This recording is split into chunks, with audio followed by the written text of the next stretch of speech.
This is Creating a Family. Talk about foster, adoptive, and kinship care. Welcome back to our regular listeners. We truly appreciate you. And a special welcome to the new folks who are just joining us. We're even more in some ways excited to have you. I'm Dawn Davenport, and I am the host of this podcast, as well as the director of the nonprofit, creatingafamily.org. Today, we're going to be talking with kids about adoption at different ages and stages. Make sure you listen to the end. We're going to be covering all sorts of aspects, including how to share difficult information that you want to protect your child from, things such as that. And we'll be covering the whole waterfront here. Today, we're going to be talking with Camellia Whitehead. She is the founder of Wise Care Consulting, providing specialized one-on-one consulting and coaching tailored for adoptive, foster, and kinship families, navigating high needs and complex parenting dynamics, including prenatal substance exposure, trauma wounds, bonding and attachment, multicultural adoptions, and other intricate adoption and fostering situations. She is an active member of our online Facebook support group, which everybody should join. That's facebook.com/groups/creatingafamily. And regardless, let me start by saying we're talking today about adoption, talking with kids about adoption, and what we talk about is going to be applicable to all types of adoption, regardless whether it's adopting from foster care, domestic infant adoption, or international adoption. Welcome, Camellia Whitehead, to Creating a Family. Thank you, Dawn. I am excited to be here. Thank you so much for having me. We're going to jump in just at the beginning. When we talking about adoption, I think it helps to start with how children understand adoption at different ages and stages. So I'm just roughly dividing ages of kids between toddlers and preschoolers, and then we'll work as children get older, including up through young adulthood. So how do our toddlers and our preschoolers, what is their understanding, their ability to understand, and how do they understand the idea of adoption? So this is an interesting age because this is a time where they are learning and curious, and they're processing things around them and how they fit into the world. And so when you're talking about this age group, I think people tend to think that, oh, they're too young, they won't understand. But what we have to understand is that they are experiencing things, whether in their schools, communities, churches. They're hearing things, they're seeing things, they're noticing things. This is important too, particularly for children who may be in a family of a different race or culture, and they notice that they look different, right? And so they may not know what exactly to say or how to say something, or they have the language, but they know something is different, right? And they don't even know what to say. And so they may get comments, they may get questions from peers in school, peers in the community, neighborhood, you name it.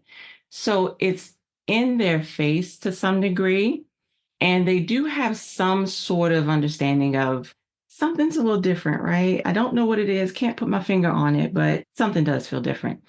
And I think particularly for this age group, it's really important to use adoption books, right? Because those books really lead into a conversation. So in other words, if you're reading a story, you can say, did you know that you were adopted too? And, that can open the door for the introduction that they need to start asking questions. Mm-hmm. Yeah. Something else that I think is the hallmark of toddlers and preschoolers with adoption is many kids at that age think that everyone is adopted. Yes. They don't really have that's their story. Kids tend to be very egocentric and self-focused. And so they assume everyone is. And oftentimes, because adoption has been presented in a positive light, if parents are talking with their children about adoption, there's a great deal of pride in being adopted. Yes. Once they start making a distinction that not everyone is adopted, there's pride and a desire to share it with the world. They're excited. You're absolutely right, Dawn. There's some excitement about it. They know that they're special, and, they want to talk about it, and they want to say things, and they may, tell their friends, well, I'm adopted, and That's where they live in that moment. Sure. Now, when you're talking to them about the adoption in this age group too, I mean, it could be that they're not interested really in talking about adoption or their story, and so you may get one side of it, you're not sure what coin is going to flip when you're talking to them about adoption, but it doesn't mean that you don't still have that conversation. But Yeah. normally they're pretty excited and they want to hear more and, Mhm. they enjoy it. Okay. So now we're going to move up the ages on how kids understand adoption. We'll talk about later how to talk about adoption. But for now, we've talked about toddlers and preschoolers. How about school-age kids, elementary school-age kids? This is when we start to see that kids understanding that in addition to the pride and excitement, that there may be a loss associated with Yes. adoption. So let's talk about our school-age kids and how they understand adoption. So by this time, your child may have been with their birth or first parents already. They may have been with previous foster families or extended family members. So there's likely confusion about what they're experiencing. And they may feel that they've done something wrong, right? Especially if they've moved around from different families and no one has told them otherwise. So they will have thoughts and feelings, but may not be comfortable asking. Part of the fear is if they say something, maybe they're going to get moved again, right? Are they going to ask the wrong questions? And they may have special memories about a birthday or something special with their birth parents or siblings. And they have those memories, and it's okay to ask them about that, right? It's important to ask them about what they remember about their birth family. From there, it can open the door to discussing what happened and why they couldn't stay with them. You're speaking in some ways specific to children who are adopted through foster care, but even, and perhaps international, but even children adopted as infants. Yes. When they hit the age where they begin, somewhere around the second or third grade generally, but it could happen at different times. There's an understanding that in addition to being chosen or whatever, the specialness about adoption, that they also weren't chosen, or this would be their thoughts. They were rejected by, a decision was made not to parent them. That realization hits at our school age kids. And that's regardless of the type of adoption. That's true. That's very true. And it's, they have questions about why wasn't I able to stay with my parents, right? And it's tricky. You really don't know how to answer that. There's no real right answer to that. And I think some people are conflicted about being able to say, if a child is asking if they were in your tummy or something like that, you can say, mommy and daddy couldn't grow a baby. And so we adopted you to love and care for. And I know there's some sensitivity around that, especially for parents who've experienced pregnancy loss or miscarriage. And they also have questions about, why their mommy and daddy couldn't keep them. And so you can let them know that sometimes a mommy and daddy aren't able to take care of a baby right now, but they didn't do anything wrong. It wasn't their fault that they're no longer able to be with their birth families. The key with these stages is to make them feel loved and wanted, right? Because they don't know, they have questions, they're wondering, was I in your tummy and why wasn't I in your tummy and things like that. And so they don't really understand fully what all that means. And they're beginning in the school age to come to a greater understanding and to appreciate that a decision was made not to parent them. Absolutely. Yeah. Okay. Now let's move into our tweens and teens who have a much deeper understanding of what's going on. How do they understand adoption, and what are some of the developmental stages they're going through that impact their understanding of adoption? So by this time, tweens and teens are trying to make sense of why they can't return to their birth families. They're longing for a relationship with them and where they belong, period. And they likely have siblings that they bonded with at one point or they were taken care of, And so it's important to, when you're having that conversation about them, to speak about their birth parents positively, even if you are seething about what happened to them and the circumstances surrounding either why they came into care or why they were adopted, but help them understand like what does permanence mean? Because, I've experienced with teens that they don't really understand what that means. Does that mean that they'll no longer be able to see their birth families? Does that mean that, they'll never see a sibling again? So it's being able to explain to them what that means for them and for your family. Mm-hmm. And you're speaking specific to teens who are adopted at an older age through foster care. Mm-hmm. But again, I would come back to say that all children who are adopted, including infant adoption, there are certain developmental stages they're going through at their tween and especially their teen years that impact their understanding of adoption, one of which is identity formation. That's one of the primary things our teens are doing is who are they? And the fact that you're adopted impacts how you identify in any number of ways. We look to our parents and we have an idea of what we will become. Now, sometimes we look to our parents and decide that that's not what we're going to become. But when you have a set of adoptive parents and birth parents, that complicates how you see yourself. And throwing in, if there is a transracial aspect to it or a transcultural aspect, then that also complicates it. If I'm a Black man, a Black teen, and my male role model is a white man, that changes things. Who am I going to be?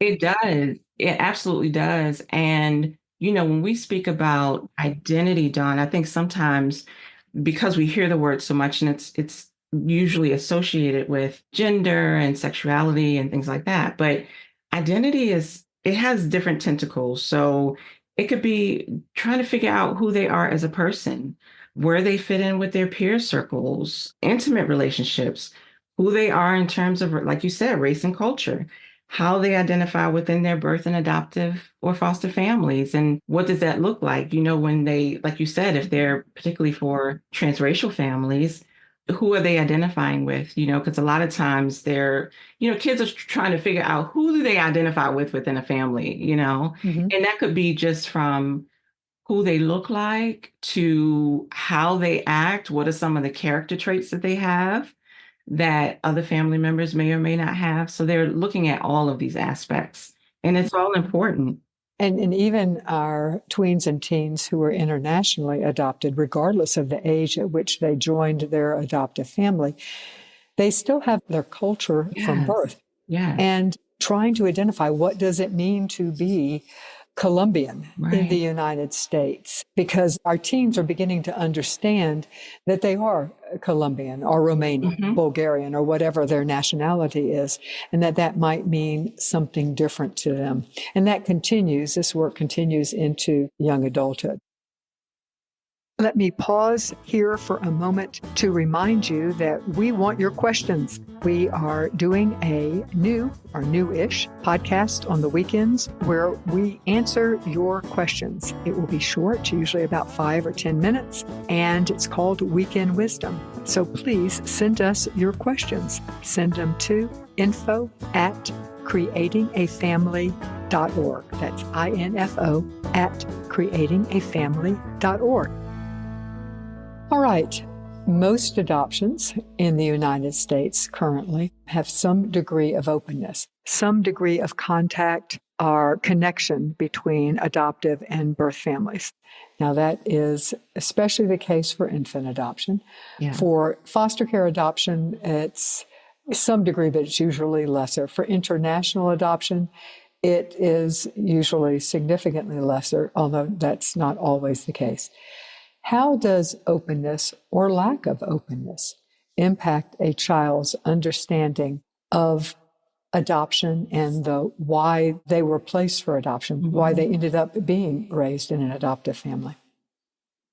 Yeah, with open adoption, which is so common now for so many reasons, it really allows for children to have some understanding of who they are, right? And where they came from. Now, the reality is not all open adoptions are always warm and fuzzy, because you have to have relationships with the birth parents and birth families to be able to make it work. And sometimes there are complications in that. But I know that there are a lot of adoptive families who are really working hard to keep the lines of communication open for the birth families because we've seen the evidence, right? And the evidence says that when a child feels connected to their birth family, the outcomes are better for that child overall. So it's really important. It's twofold, right? To have an understanding of the importance of that openness with that child, but also understanding the impact with the birth families as well in their decision to place a child for adoption.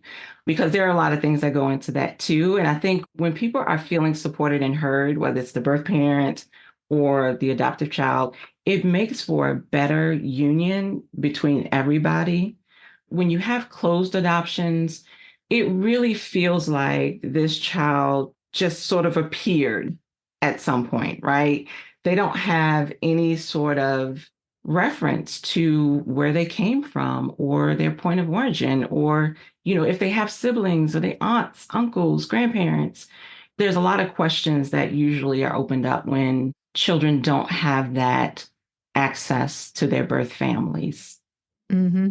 And we've talked about one of the developmental steps in understanding adoption happening usually in school, beginning in school age kids, but then moving, of course, into our teens, is their understanding that a decision was made not to parent them. And one of the beauties of having an open adoption is you have a person that you can ask who actually knows the answer as to why that decision was made. And while I don't suggest springing it on birth parents, certainly sharing with birth parents that our child is asking a lot of questions, and I'd like for them to talk with you about that so that the birth parent has a chance to think through how they want to suggest that as well, and how they want to address that as well. Now I'd like to move to talking about the how-to. How do we talk about adoption at different ages? You already have mentioned that one of the best things we can do, especially with our toddlers and preschoolers, is to read books. There are so many wonderful books about adoption that exist. Creating a Family has a curated list with reviews of the different ages and broken out by types of adoption and age of the child. I cannot recommend our book list enough. You could find that at creatingafamily.org. Hover over either adoption, foster care, or kinship care, and there's a section on suggested books, so you can access it there. Anything else you want to say about the how-tos of talking about adoption with our toddlers and our preschoolers? This can be for toddlers, the preschoolers, and the school age. I actually like the idea of creating a life book and even helping them write a letter to a parent. That has always been pretty transformative for kids because it helps to see it's like the constellation, right, with adoptions. It helps them to see the different aspects and who all is involved in their world and who's important to them. Would that be more for our school age tweens and teens? It's school age, but you can also do it with the younger kids as well. It depends on the age and how much they understand. Like you can do the constellations with the younger group. We've seen that go well when we've done that. By constellations, what do you mean? The constellations, the stars, right? And you're having them map out like who belongs in their constellation. Do they identify birth families? Do they identify, aunts and uncles that they had before? Do they identify, who all is in their world that they identify with, who's important to them? Who is in their family? Yeah.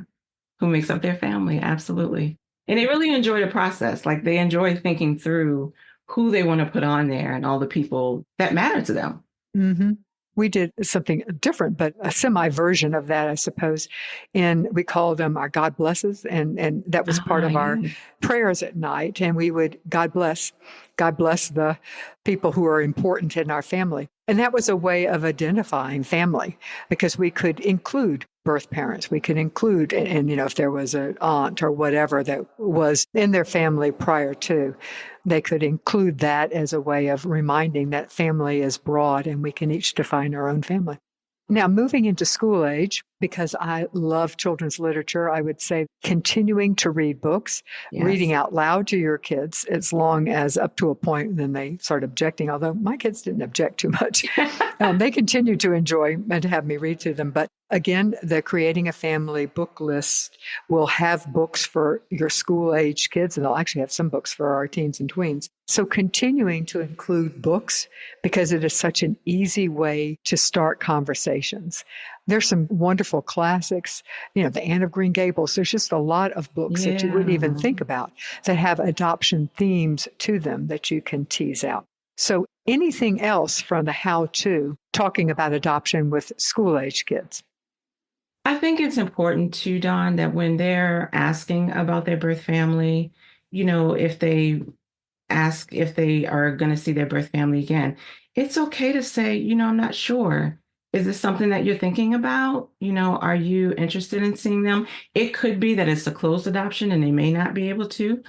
It could be it's an open adoption and maybe the birth family is just not as visible and maybe they're not around as much. So being able to just be honest with where things are to share with them. What are some of the important points you want to make sure that your child understands at each stage? We've talked about toddlers and preschoolers, and you mentioned that one of the things you want to make sure, this would actually be for all of these ages, is that you love them. Yes. You made a choice for them to be in your life and you are happy that they are there, that type of thing, obviously. I guess that goes for all ages of kids. Are there other kind of general overarching themes that you want to make sure let's start with your toddlers and preschoolers, that they understand? I think that's the key because when you think about the developmental stages, kids, regardless of if they're adopted or not, but we're specifically talking about adoption, but they want to feel wanted and loved. And the nuances of adoption are complicated. They don't really understand all of it. But what they understand is mommy and daddy or mommy and mom and, whatever your family dynamic is, that they love you and they want you, right? And that's the important piece in that age range. And I think for our school age, it's important for them to understand that you are their forever family and vice versa. Because they're going to learn a lot of things. They're still struggling with understanding some of the nuances of adoption and understanding those impacts. But what they want to know is, am I yours? Are you all mine? That's important to them. Mm-hmm. For our toddlers and preschoolers and through our school age also, is understanding that families can look different. Families are formed different. You can have two mommies. You could have two daddies. You could have only one mom. You can have a mom and a dad. You can have moms and dads who look different from their kids. You have a dad who has a handicap or is disabled in some way. That families are families, even if they look different. There are all kinds of families. That I think that's another thing we could, because it lays the groundwork for saying that our family is formed through adoption. Your cousin's family was formed through birth, but we're still family.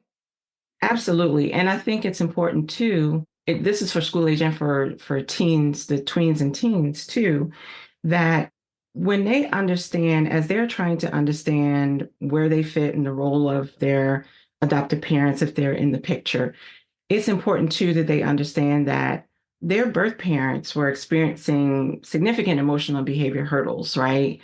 That impacted their ability to parent. And so they may hear some really, really terrible things throughout the course of their life or learning things, because we're in the age of social media, so kids are finding out all kinds of things and learning more, but that we're helping to mold that picture for them of their birth family so that it doesn't feel like, well, if these things were said about my parents, this must mean this is a reflection of me and who I am, because that's also another piece that our kids go through. And particularly for tweens and teens, they're in an exploration phase in all areas.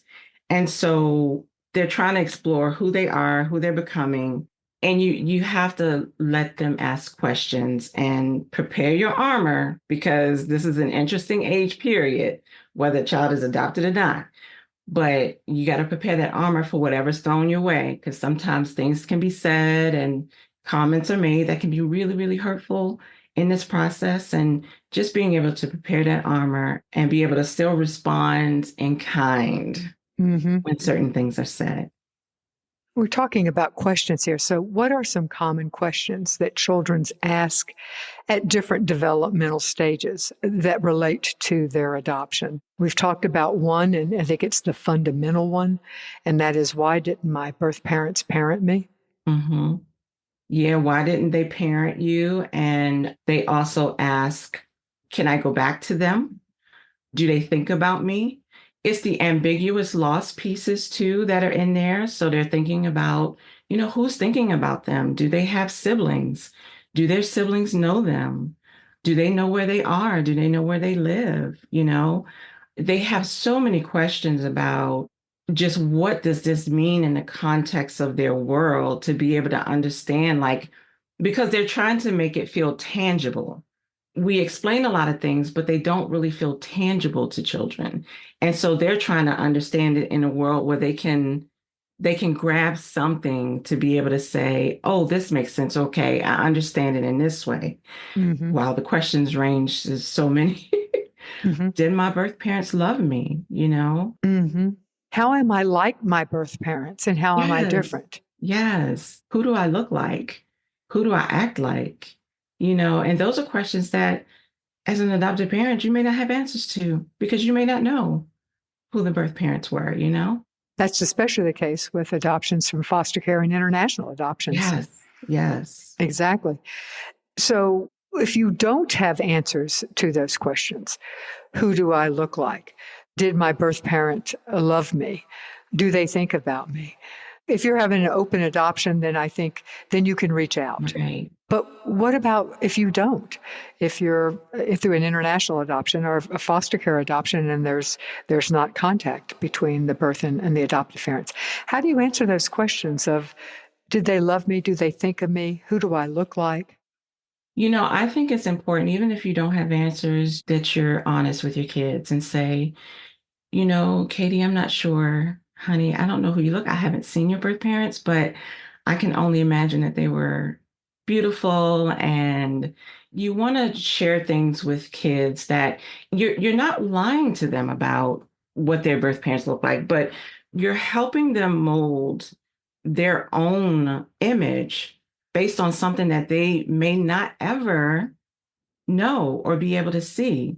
And to say, oh, I think you look like your mom, or I think you look like your dad, you never want to set up that scenario where you're not being honest, or you're exaggerating things, or telling them stuff that's not factual. I think the one we get more often is, do they think of me? Do they love me? If we don't know the answer, if you have no contact, which is often the case in Yes. international, and sometimes the case in foster as well. Should you say, yes, they love you, when you actually don't know? All parents love children on some level, but Yes. you would assume, and you can say that, but do they think of me? Well, what do you say if you don't know?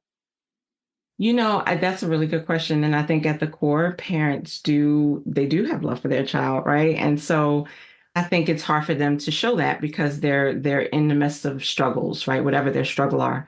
But I think that we're all humans. And I think that when you experience birth of any kind, whether you're a birth father or birth mother, you think about your child. Now, it may not be, you're not in an active place of thinking about them all the time, depending on where you are in your struggle. But I think it's safe to say to your children, I'm sure that they think about you. I know that they wanted the best for you. I know that they care about what you're doing and who you're with and who you've become. And I don't think that's being dishonest. I think with all the struggles that birth parents have, I think they do want the best for their kids. I would caution only in the sense of saying, I would start by saying, I don't know, but I bet. I Yes. imagine. Yes. Almost like perhapsing. Yeah. Yeah. Yeah. I think we need to do that, because unless we know, and it was a letter written or something, then we might know. But otherwise, I don't know. I wish I knew. And I know you wish you knew, but I bet they do think about you. Yes. I bet they do. They miss me. I don't know, but I bet they do. And I bet Yes. they wish they could see how fast you run on the soccer fields Yeah. or whatever. That's so reaffirming, to say that. Yeah. Hmm. Did you know that most people find out about podcasting through their friends and their family? That is certainly how I find out about podcasting. It's how the majority of people. So please be our mouthpiece for us. Please let others know about this podcast. It helps us as a podcast, but it also helps our mission as a nonprofit. So please let anyone and everyone know about the creatingafamily.org podcast. One thing we hear on occasion is, I'm going to wait for my child to ask questions, and then I'm going to talk to them. I'm going to let the child lead this discussion, especially when we're talking about adoption. That always seems, it just doesn't make sense to me.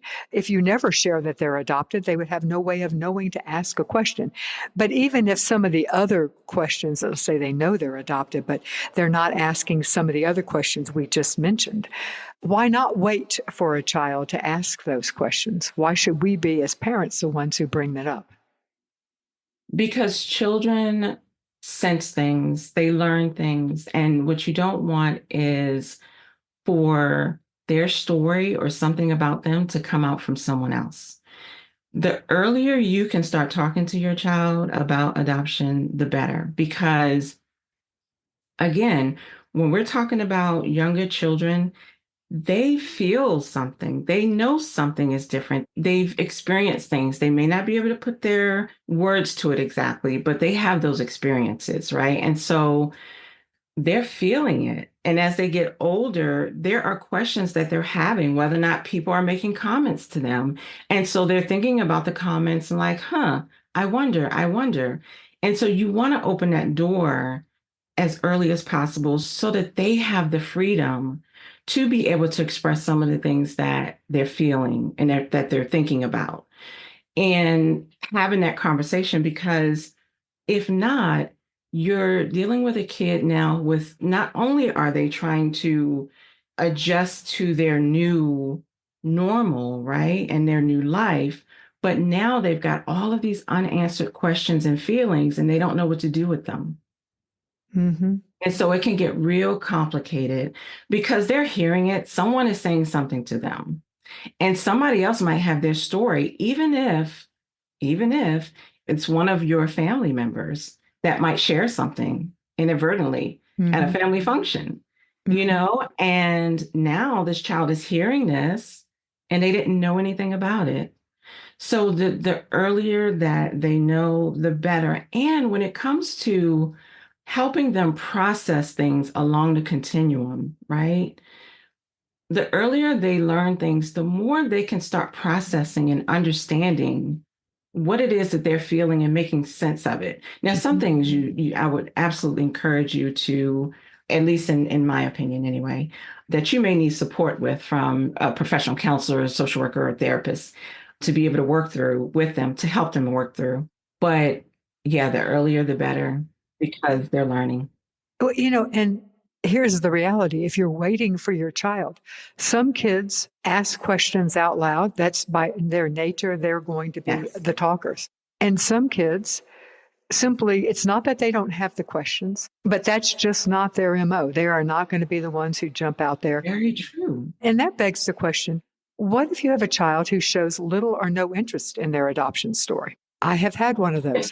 So how do you handle that? What do you suggest when the kid not only doesn't ask questions, but doesn't particularly engage in the conversation when you start the conversation? That's a great question because, I think some kids are at a point where they may want to hear things and some kids, it's not necessarily that they're not interested in a story, but they could be very scared to hear their story. They may be afraid of hearing certain things, of learning certain things. But some kids, depending on the age, like your younger group, they may just want to go play their board game. They might not be interested in this story that you're trying to talk to them about at that moment. But I think it's still important to infuse it in it. Now, as you get a little older, I think that's where, as parents, you would start asking those questions to that child about, what they're thinking about, what they're feeling, or has someone said something to them, or Some children, like you said, are very quiet and you don't know what they're thinking. And so having Hmm. that conversation period, because you don't know what's going to open the door for that child to be able to start talking. Hmm. Yeah, I will share that a couple of things that I did. I viewed it in a way of throwing a ball. I would introduce the conversation when it's not okay, we're going to sit down and have a serious conversation. It may be in the car, it may Right. be when we're washing dishes together or something along those lines. I would throw it out there, but I would respect the child's desire to either catch the ball, to catch the conversation, or Yeah. not. And then I would respect that. But I also, another thing I would do is I would try to ask questions as they aged that were not yes or no, more open ended about, do you think about your birth mom much? No. Okay, that wasn't a good one. So then I think, okay, so if you ever think about your birth mom, what do you think? Yeah. Something like that, where at least it required a sentence answer. And one of the main things that I was trying to do was not push it on that particular child, Right. but I wanted that child to know that I was open. I was not scared of these conversations. I'm a safe person Yeah. to ask. I'm not going to freak out. You're not going to hurt my Yes. feelings. There aren't divided loyalties. And if I didn't say those things, that child wouldn't know. And that's one of the underlying messages that I think we are trying to give our kids when we talk to them about adoption. And that is, this is not an off topic. This is not a topic that I'm afraid of. Absolutely. It's not a topic that threatens me. My feelings are not going to be hurt. If you are wondering these things, I think it is normal. I think it is natural to have all of these thoughts. So if you have them, sure, talk to me about them. And Absolutely. I love that. that's one of the reasons that we talk to our kids about adoption. The obvious one being it is their story and they have the right to know it. But anyway, that's how I tried to handle the apparent lack of interest. Another question we sometimes get is when you are talking with our children about adoption, the role of the birth mom is an obvious one. The baby grows in her uterus or her belly, and she gives birth. There's an obvious connection at a very young age. Even our preschoolers know that the lady over there has a baby growing in her belly. But the role of the birth father is a different one. Yeah. And until a child understands the concept of sex, and the reproduction and the intercourse, how do we explain who a birth father is? I think for this one, I like to use books and drawings and sometimes animal stories too, because what you want them to understand is that a birth father helps bring a child into a world, right?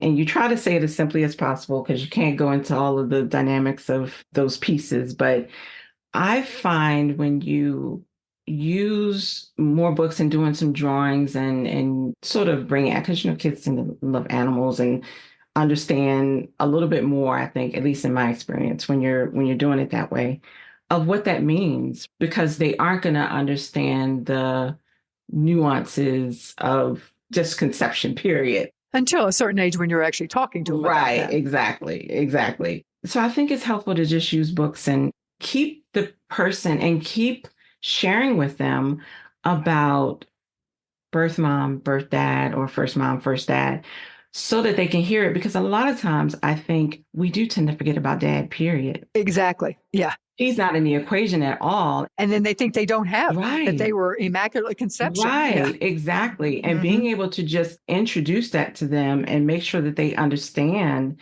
that there was a father involved in this scenario. Hmm. And sometimes the question could be, well, if my mommy couldn't take care of me, why couldn't my daddy take care of me? Sometimes they have a question about that too. And just Hmm. being able to say, if you know the answer, that your father was struggling with some things too, and he wasn't in a position to be able to care for you at the time.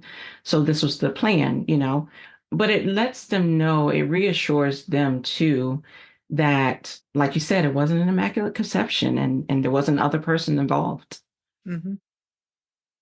Let me interrupt here briefly to remind you that Creating a Family has 12 free courses that are available through the support of the Jockey Being Family Foundation. They're 1 hour. You can take them on your own time. They are not facilitated, so you can take them whenever you want. You can get a certificate of completion if you need that, and you can find them at bit.ly/JBF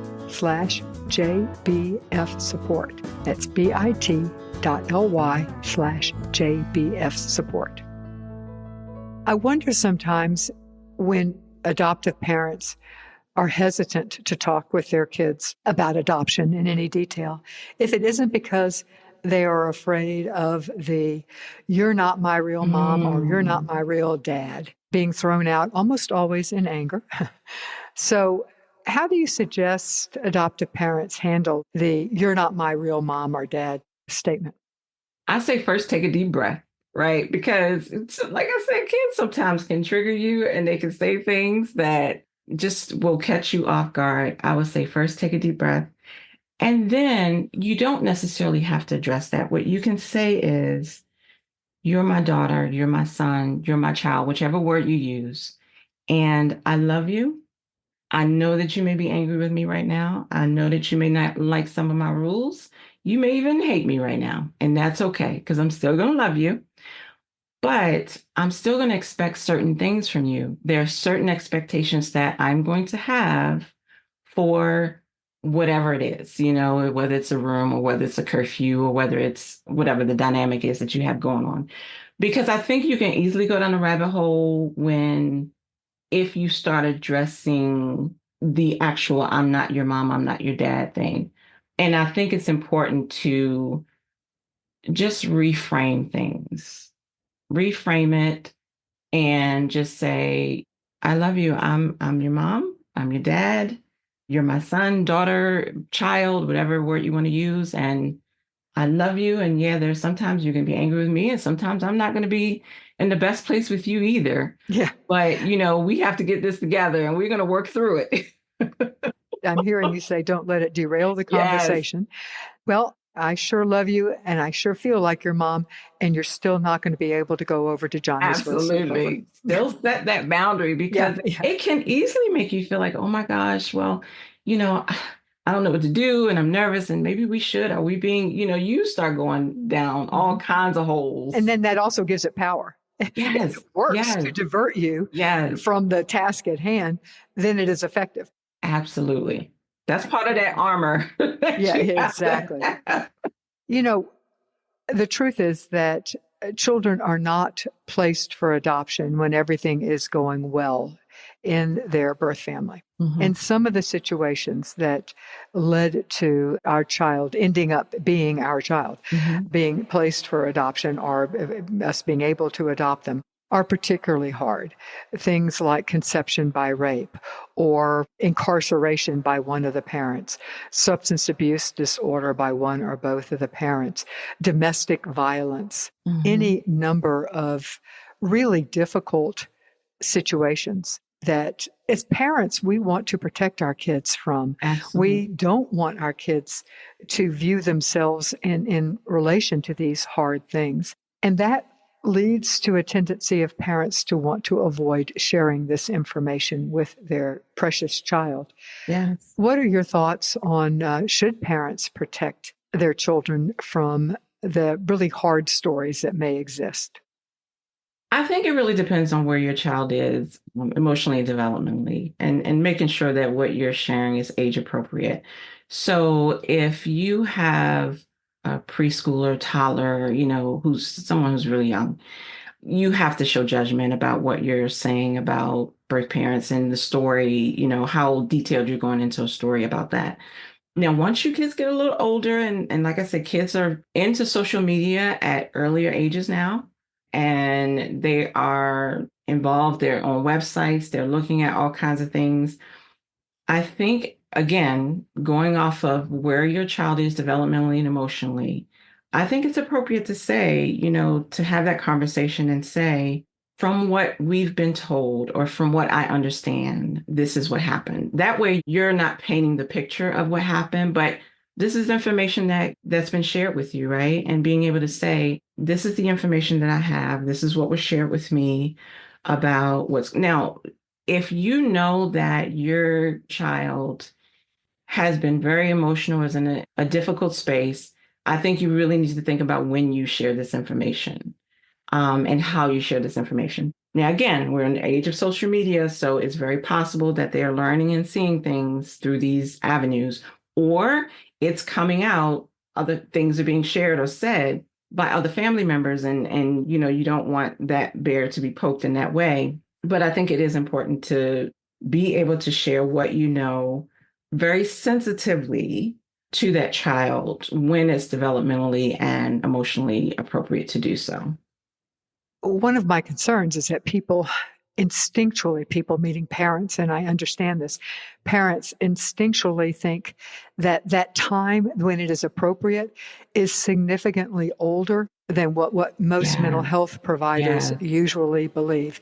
I think that just universally we think, okay, we'll talk about these hard things when they Yeah, are because it feels so 16. heavy. Yeah. Yeah. And as we have talked over the years with mental health professionals about this, the age at which these children need to know all the relevant details of their story, it is their story, they have a right to know it, Yes. is significantly younger than parents often want.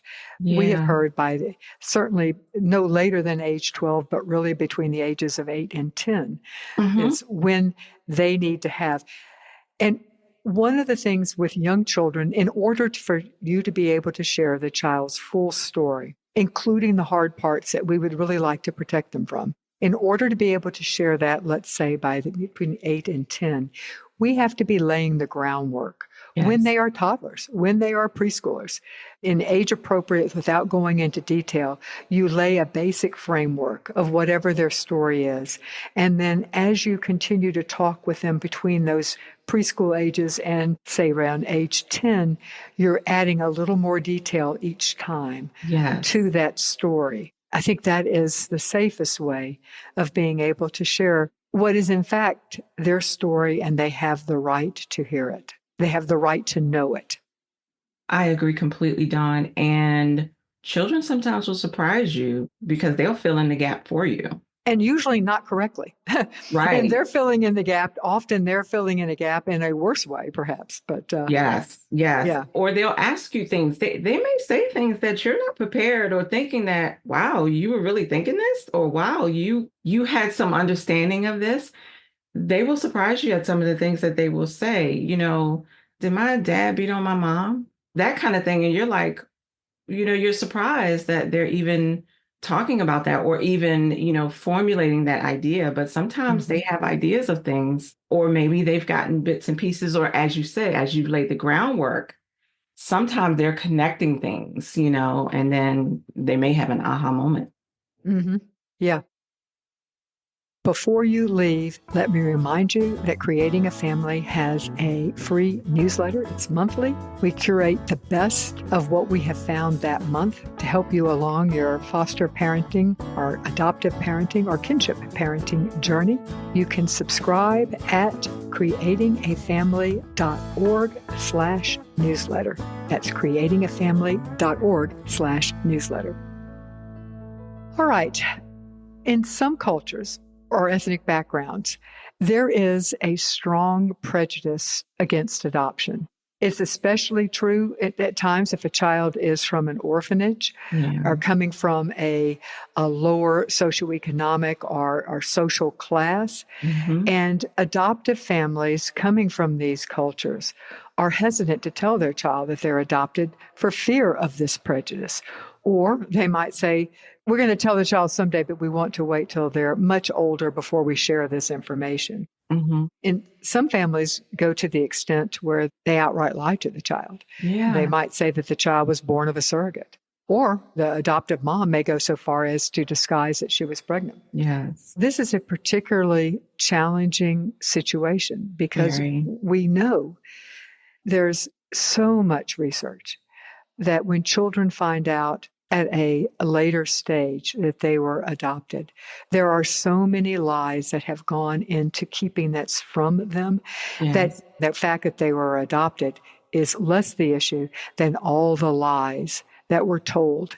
And they may be subtle, they may be lies of omission, but they are still perceived and felt like lies. Yes. But it's a real challenge because these prejudices exist, and it certainly complicates the telling of the story. As we were saying when we went through the developmental stages, we know that our toddlers and our preschoolers are often very proud. They're going to tell the world. They're going to share with everybody because it's their story. So parents who are coming from these cultures are in a difficult situation. We have talked, Camelia and I have talked about, we have a 7-step approach on how families coming from these cultures who understand that they should tell their children that they are adopted, but are hesitant to do so because of the cultural prejudices and the desire to protect their child and themselves. These steps are what we would recommend. And I am going to hit the step itself, and then Camelia and I will talk about that particular step. So step 1 would be to don't outright lie. Don't say you were pregnant with them or that they were born of a surrogate. Don't say that they look like their grandfather or they have their musical talent inherited from their father's mother or whatever. Don't say the lies, even though you think you're doing it to protect the child.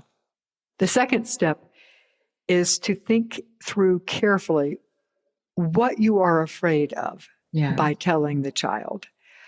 Are you afraid that the child will be rejected by their extended family? Are you afraid that you will be judged or rejected by your family?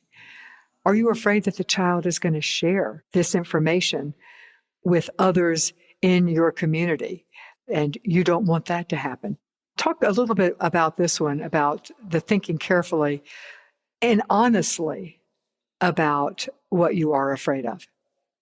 First, I just want to say that when it comes to cultural traditions and those pieces, they're so entrenched, right? And they're so sensitive. And so, to get to the point where you are sharing that you had a baby through a surrogate or any other means, I think that just lets you know just how entrenched the importance is placed on the cultural traditions. And I think you have to understand what it is that you are worried about and what that impacts. So you have to look at the pros and the cons of what you're doing, right? And so if you are deciding to paint a different story, what that says for that child when that child finds out is my whole existence is a lie.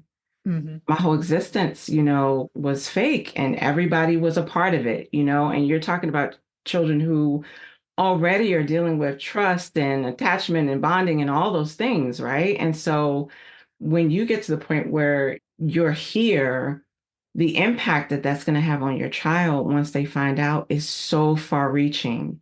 And you really have to think about, what is it that you stand to lose? And for some cultures, some people won't accept that child as being a part of the family. Some people, it's, when you talk about inheritance too. And so if there are things that are involving any of those pieces, that then comes into question of whether or not your child is considered a legitimate, in quotes, part of the family. So you have to think about what all you are really worried about this child finding out. And the reality is, like you said, Dawn, when children are small and they learn, I know there's a worry about that when they're small, that they're going to share that. But then once they learn older, trying to go back and fix it, it's really, really difficult. It's very difficult. And I think that sometimes parents are confusing that if the child is going to be rejected or if they are going to be judged or rejected, if they are going to be viewed as defective. And that's for both males and females, the inability to reproduce, to get pregnant or to be able to impregnate your spouse, that you are contaminating your family through adoption, and the contamination being in air quotes. So I think it's important to try to separate your concerns for protecting yourself or protecting your child. Right. Our third step would be to accept that the odds are extremely high that the child is going to find out. And they can find out so many different ways. Yes. Obviously, the over-the-counter DNA testing, they can find out from if you have told one other person that this child is adopted, you run the risk that that person told one person. That's just the nature. Even if they say they aren't, they may have told their spouse. They may have told somebody, Right. their best friend. They may have told their mother. And so it grows exponentially, the number of people who know. Or honestly, you can find out through 8th grade biology when you're doing the charts on seeing where eye color comes from or who can roll their tongue or whatever. There are so many different ways that the odds of your child not knowing are infinitely small. And keep in mind, it's not just that your child might run the over-the-counter DNA test. Anybody else in their birth family running it and reaching out to them. Absolutely. All right. So that, I think, is our third step. And that is you need to accept that not telling them really isn't an option because they're going to find out. Whether you're the person who tells them or not, they're going to find out. And Dawn, it can also take some type of medical condition that your child has. Very good point. That's another piece, and that maybe there's blood work that needs to be done and maybe they need donor blood or something like that. And then now you're into a whole nother segment. So true. I know of a situation that was in our online community many years ago of a parent who had not told her child, in this case it was a daughter. Mm-hmm. The mom then had breast cancer and there was genetic testing, and wow. the mom and her sisters all had the BRCA gene. And the daughter then thought, okay, then I have inherited this. And the daughter was already talking about having a prophylactic mastectomy. Now, she was young at the time. And the mom was like, oh, I screwed up. She doesn't have this. She has no reason to think she would have this gene. Yeah. I'm so glad you brought that up about medical issues, whether the child develops a medical condition or if somebody in the family does. Mm-hmm. Absolutely. All right. Our fourth step, we've talked about it earlier when we were talking about sharing hard adoption stories, and that is to start laying the groundwork at an early age. And by early age, we mean toddlers and preschoolers. What are some of the groundworks that you would want these families to share with their child that's going to prep them for talking about adoption at an older age than we would suggest for other families?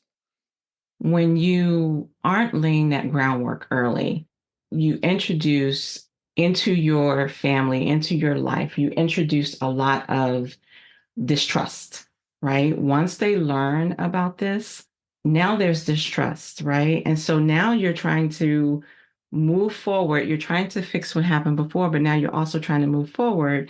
And now that trust that child has built in you is eroding, right? And so that's one of the core pieces, if anything else, is to understand that when you do this at a later stage, it really does negatively impact the effect that it's going to have on your relationship with your child when they learn these things. Mm-hmm. Even though we're trying to protect our child from knowing certain things or being exposed to the ramifications of family that may say certain things or feel certain ways, but we also put them in such a deeper hole of being able to really figure out who they are in the world, because now they've gotten to a point, and you've gotten to tween, adolescent, tween, teen age, and now your child has what they thought is the perception of who they are and where they fit in the world, how they fit. And now they've got this bombshell, right? That can totally erase everything that they were feeling before. And now they're at square one. Exactly. So some of the groundwork that we need to start at our toddler preschool age would include things such as families are formed in different ways. Yes. All types of families are good. Absolutely. We had trouble having kids, if this was your story, and we were so happy when you arrived. And some things you can do is, if possible, try to establish connections with other adoptive families so that your child sees families formed by adoption. And if that is not in your immediate circle, at least point out adoptive families when you see them, either in real life or on TV or in movies, and read books. where adoption plays a role, so that adoption is seen as just another way that families are formed. And you can do this even before you are telling your child that they are adopted. Now, keeping in mind that we recommend for families not coming from these cultural backgrounds that you're doing this at the same time you're telling your child they are adopted. Yes.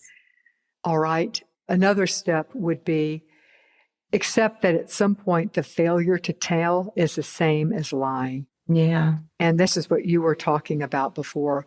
And we know that when adult adoptees who were not told by their parents were interviewed later in life, they almost universally say that it was the lie that hurt the Yes. most, which is Correct. what you have just said. Okay. And then our sixth step would be after you review your reasons for not wanting to tell, you need to decide on an age that you will tell. And what age at the oldest do you believe that families should tell their child, even if there's cultural prejudice against adoption? At least I would say by 7 or 8, your child should know. You should have laid some of that groundwork by then, if not earlier. But at least by that point, because again, you're moving into a whole nother developmental stage for your child.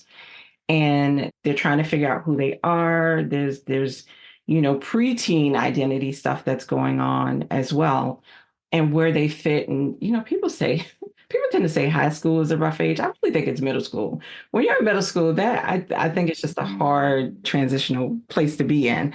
And so you really want to have that conversation with them prior to that. Long before they hit the, yeah, I would Yeah. agree.